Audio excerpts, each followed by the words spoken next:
Morning all, my name is Newton Tomar and today we are going to continue our discussion on the numerical analysis. So in the last class we have discussed the secant method and we have seen the geometric interpretation of Newton Raphson method. So today we will continue our journey with Newton Raphson method.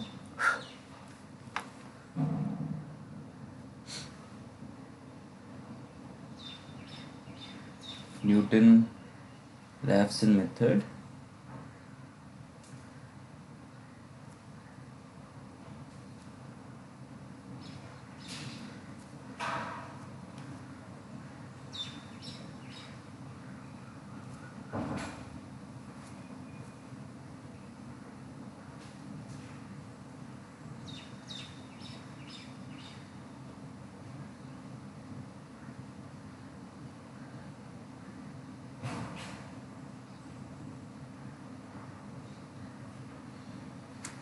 So as we have discussed the idea, so what is the idea? Again, Newton-Raphson method is used to find an approximation to the root of a given function. So let's say this is our curve.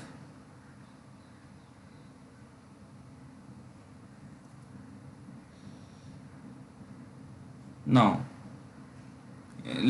we start with some initial guess. Let's say this is our initial guess, x naught.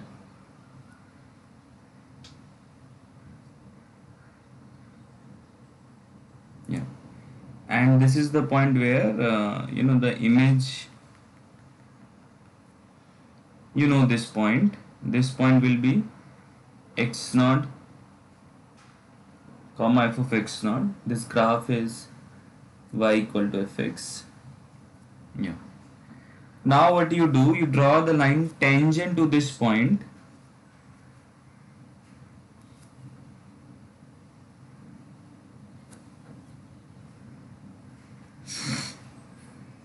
And you see where does it intersect x-axis. So this intersect x-axis at this x1 and this will be our next iteration. So yeah,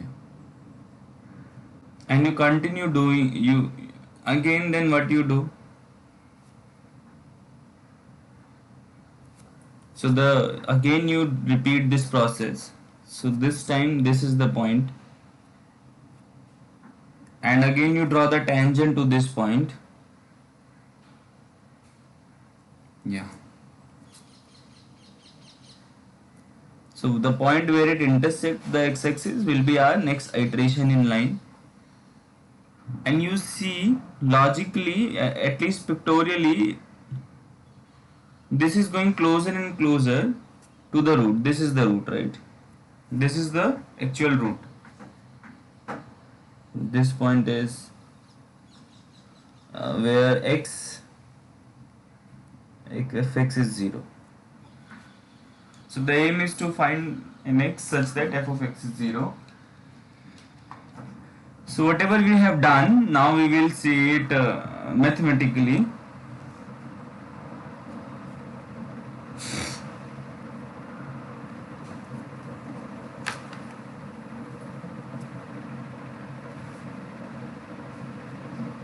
So if the tangent line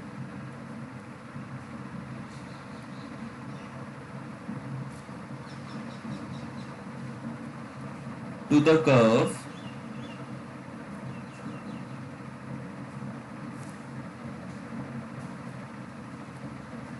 fx at x equal to xn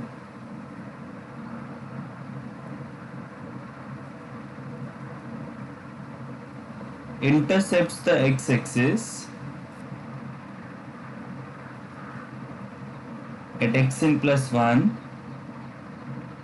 this is what we have just seen. So then the slope is, the equation of the slope will be f dash xn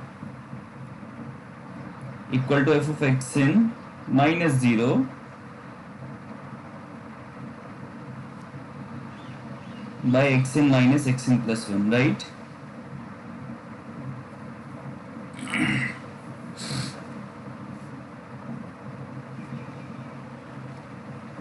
and solving this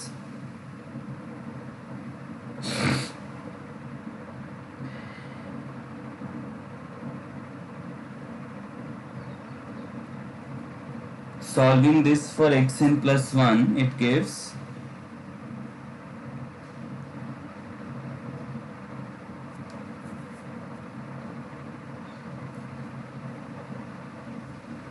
xn plus 1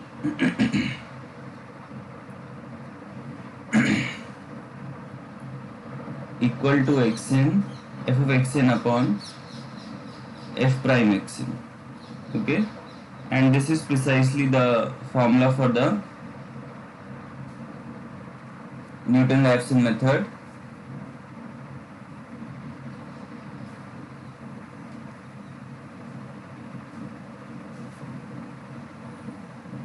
Yeah.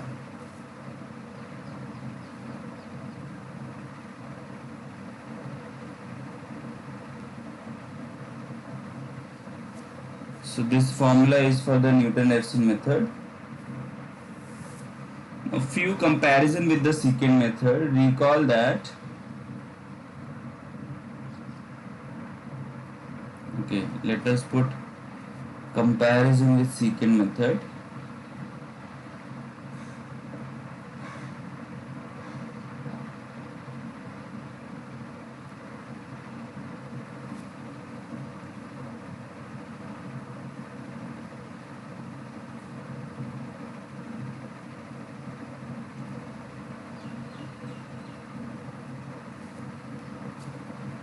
Number 1,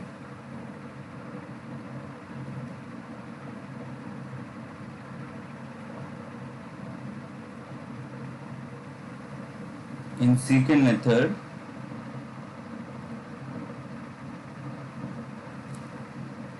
we need two initial guesses,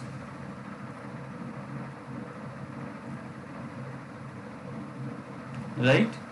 See, in the secant method we saw that at least we need two initial guesses, x0 and x1, so that we can have the secant joining x0 comma f of x0 and x1 comma f of x1, and we'll continue this secant to see where does it intersect the x-axis, and that will be the next iteration in line. So that was the idea for the secant method. So we need two initial guesses, x0 and x1.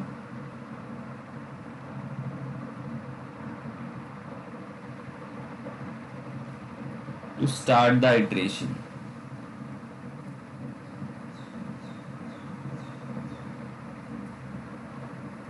And whereas in Newton Raphson method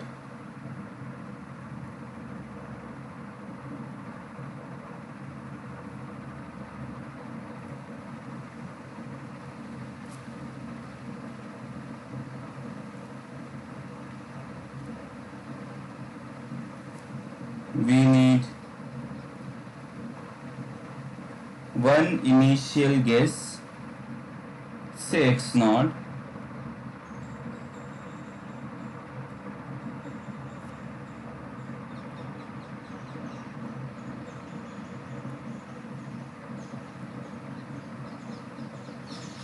to start the iteration.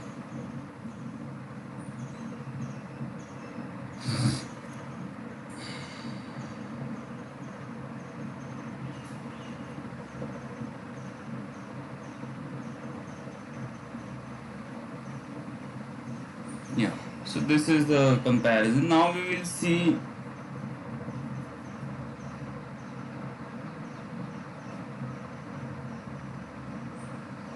now let us consider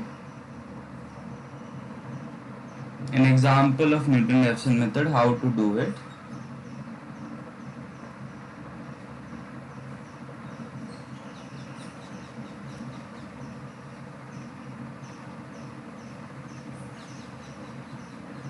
F of x, let it be sin x plus x square minus 1.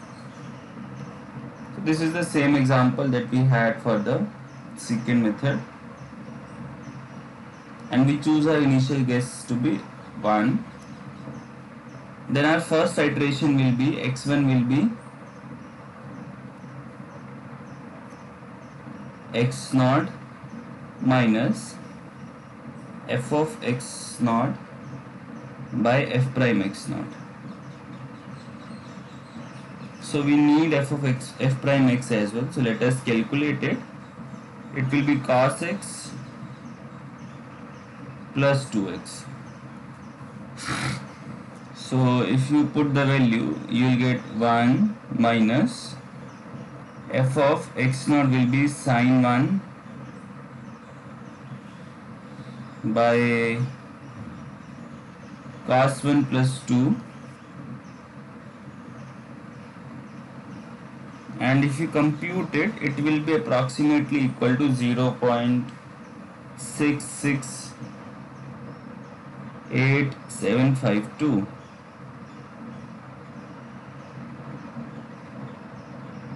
So this is the first iteration. Now similarly, I have computed several iterations. So similarly, if you compute, your x2 will be approximately equal to 0.637068, and using this your x3 will be 0.636733. Okay. Now you see, we have already seen this example in the secant, so I am writing recall that the exact root of f, the exact root is approximately equal to 0.636733. So so obviously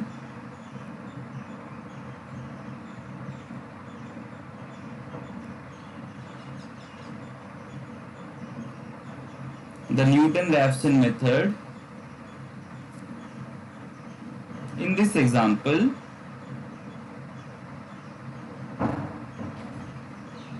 is much faster than both bisection and secant method in this example. So a general tendency, it might be very tempting to believe that Newton Raphson method works better than bisection and secant methods altogether, and we'll see whether or not if this is true. Okay. Yeah.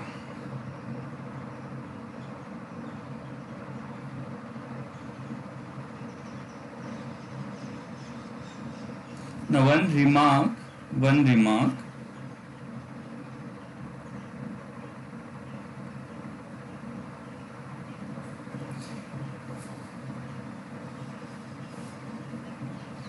You see,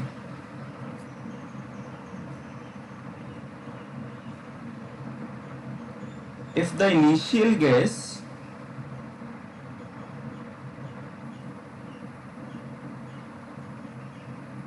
x naught is such that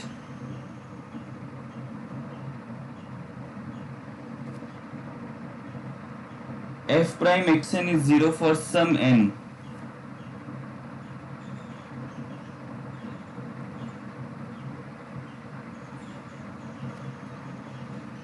then already we know then the Newton Raphson method fails, right? Then the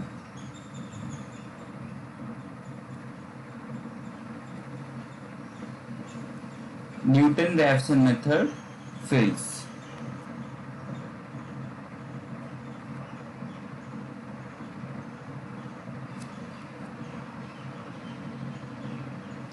Why? Because here you will have f prime xn will be 0, and if this is 0, then it is a not defined quantity, the Newton Raphson formula.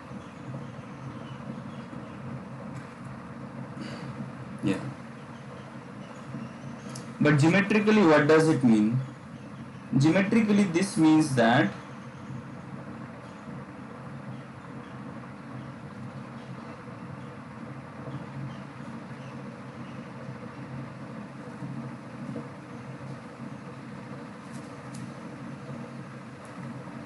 the tangent line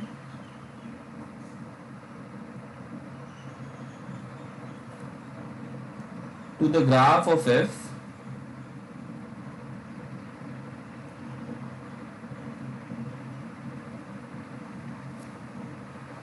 at the point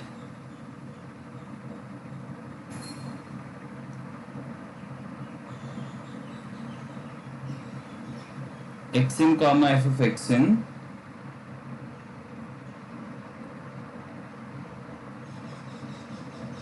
is parallel to the x-axis, right? See, if you know,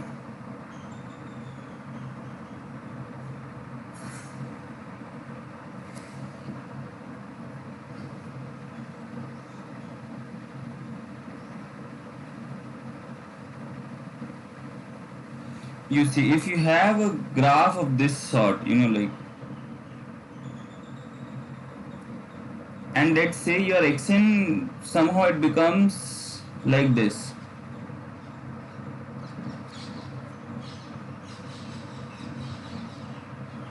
This is your xn. Then you see this, if f of x, f prime xn 0 means the tangent is parallel to the x-axis. So the idea in the Newton Raphson method was to continue and see where does it intersect the x-axis.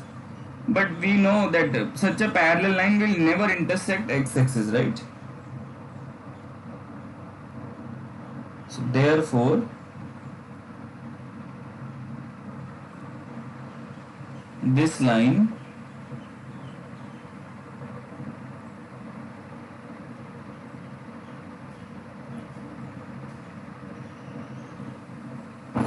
never intersects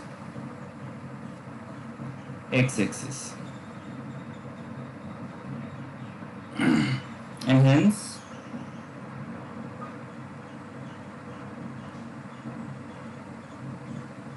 xn plus 1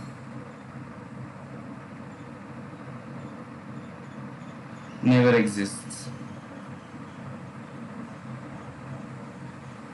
Yeah. So this was a remark. Now let us see the convergence of Newton Raphson method.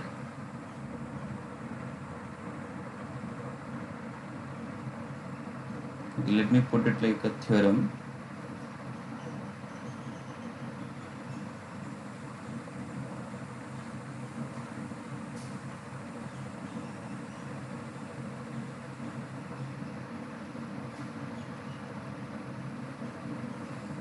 Convergence of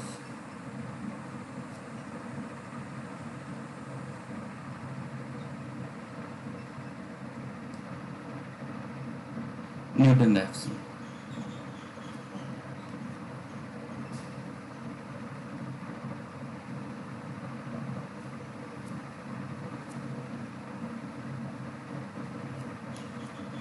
Convergence of Newton Raphson method.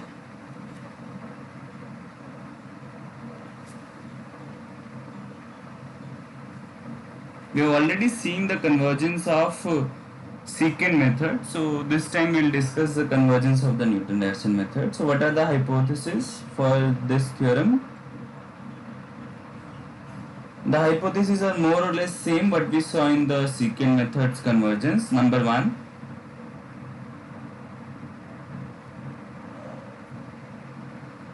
f is from R to R be a C to R function.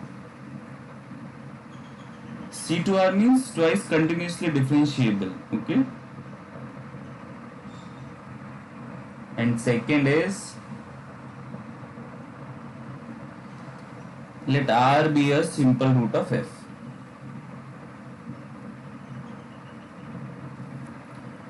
simple root of f, that is f prime r is non-zero. Now what is the conclusion?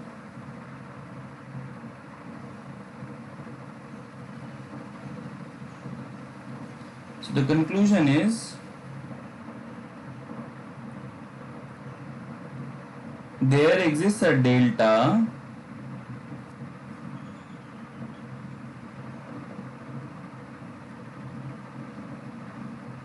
greater than 0 such that for every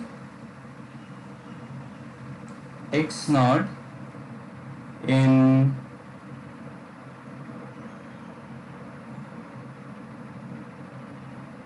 r minus delta to r plus delta,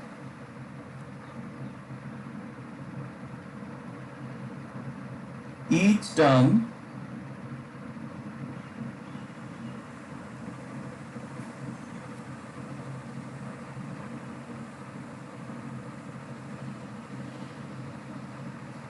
of the Newton Raphson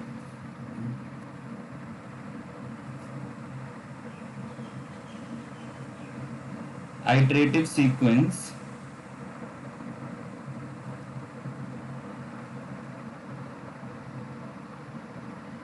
let's say xn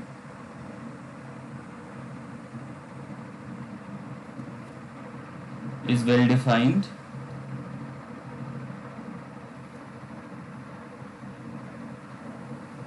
This sequence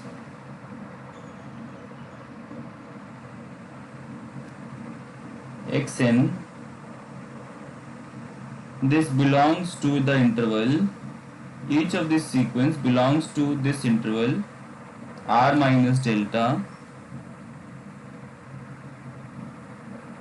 to r plus delta, and last the sequence actually converges to r. This is the main point. Okay, so it says if you have a simple root of a C2R function and you start with your initial guess in the sufficiently close interval to the root r, then definitely your method will give you the convergence. This is the same thing as we saw in the secant method. So let us prove it.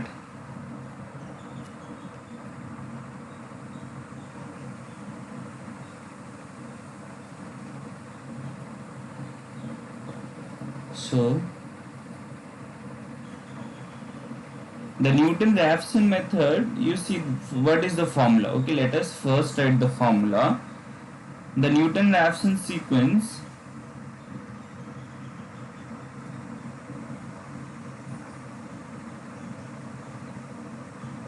is defined by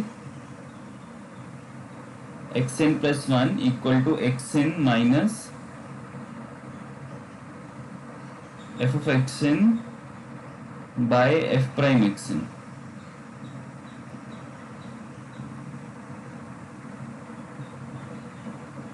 And what will be the error? So we are denoting error at n plus 1th stage by r minus xn plus 1. R, remember, is the original root and xn plus 1 is the approximation to the root at n plus 1th iteration. Okay, and this can be written as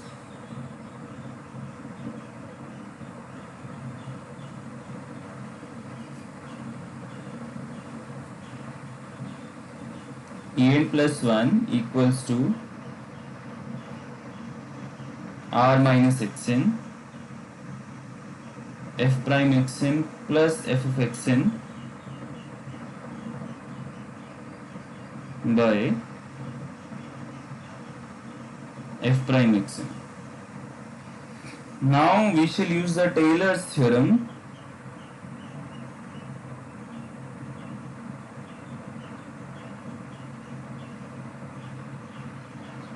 So using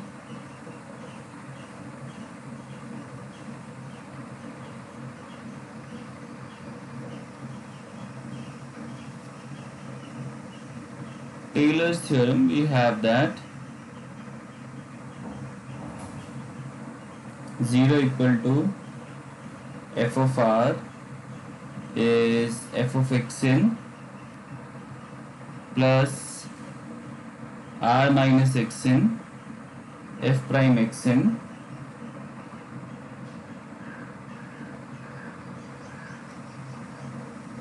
plus f double prime xi n by 2 x minus x n square, okay, where this zeta n lies between r and xn. So this is the statement of the Taylor's theorem. Why could we apply Taylor's theorem? Because you see f is a C2 function. Had it not been C2 function, then we would not have obtained f double prime zeta n. Okay, so this is where the first hypothesis comes into play.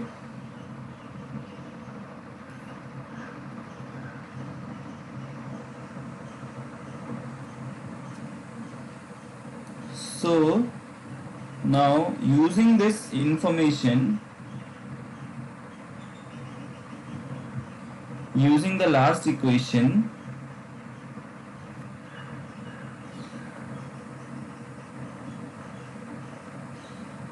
we get the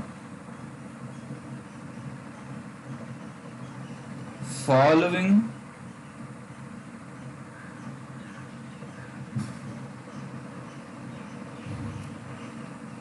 expression for En plus 1. So what do? You just see, you have two equations, you just put this equation into this. Okay, so let us see what happens. We have En plus 1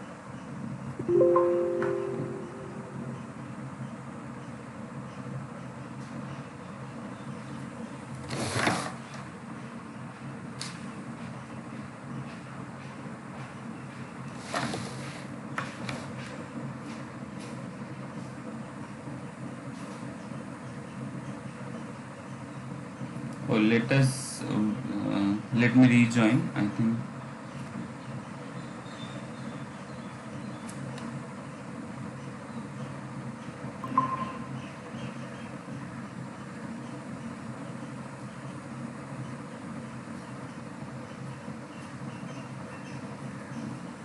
Yeah.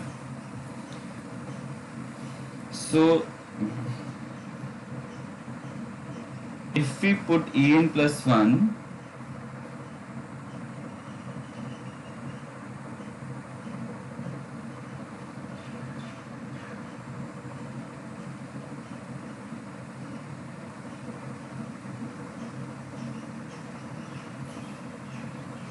so En plus 1, it will be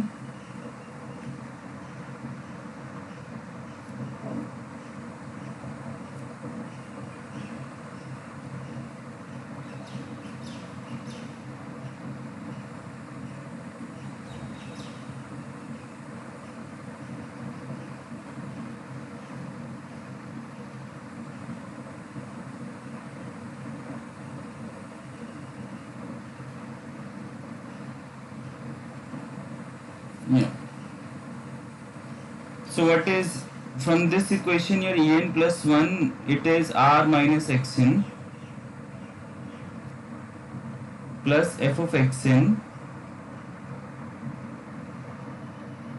by f prime xn,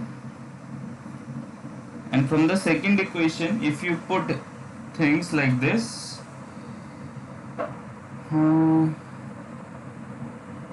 then you just substitute this value of f of xn. Okay, so we make substitution of this value, so we will get r minus xn plus 1 upon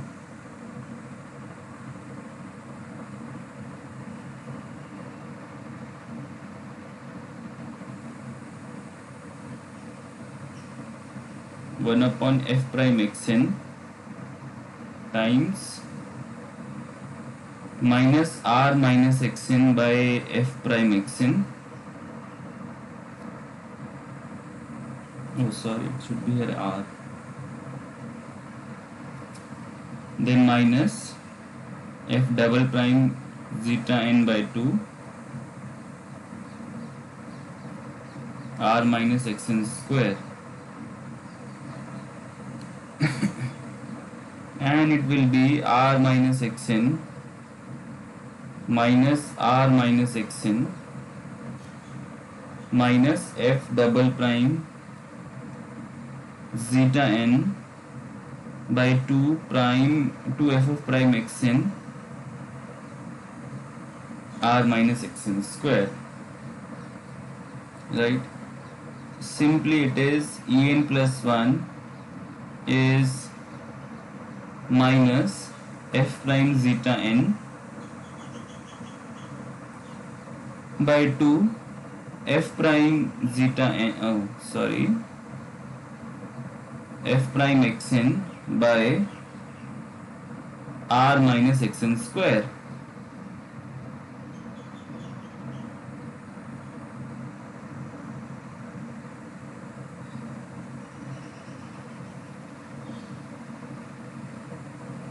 But this r minus xn, you see by the very definition, this r minus xn, we have this definition of en plus 1, right?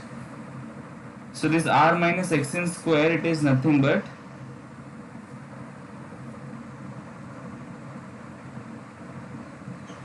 so I can rewrite this as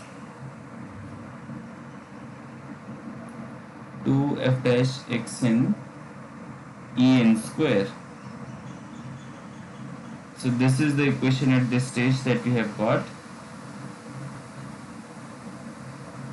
Yeah. Now since f prime r is not 0, so you can always, and f is a continuous function, f is a C2 function, so f prime is a continuous function, so you can always find a delta 1 small enough, sufficiently close,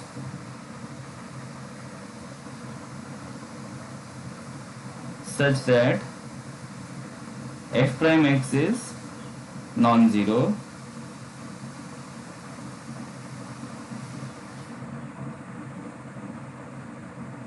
for every x in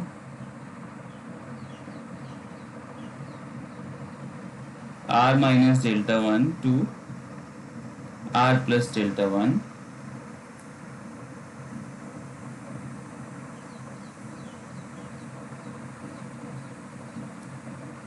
In particular, there exists m delta 1 greater than 0